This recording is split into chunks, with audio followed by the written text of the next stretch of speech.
C'est l'un des chantiers d'infrastructure les plus importants du Maroc. La ligne à grande vitesse a mobilisé près de 23 milliards de dirhams d'investissement. Un projet innovant de par sa technicité, mais aussi par son ingénierie financière, combinant des sources de financement variées. L'État français a consenti à lui seul près de 11 milliards de dirhams, soit près de 51% de l'investissement global. De prêts répartis entre la réserve pays émergents et l'Agence française de développement assortie de taux d'intérêt préférentiels, auxquels s'ajoute un don de 75 millions d'euros.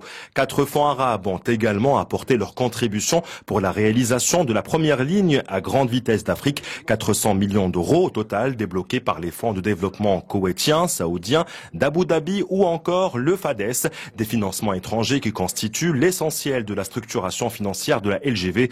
En effet, le Maroc a mobilisé un budget de 4,8 milliards de dirhams accompagné d'un versement d'1 milliard de dirhams par le fonds Hassan II pour le développement économique et social. Des sources financières importantes qui ont permis la réalisation d'une ligne à grande vitesse parmi les moins chères au monde. En effet, si en France, le kilomètre de LGV a coûté 20 millions d'euros, au Maroc, ce chiffre est ramené à 9 millions d'euros seulement. Un moyen de locomotion du 3e millénaire qui devra transporter 3 ans après le début de son exploitation 6 millions de passagers par an.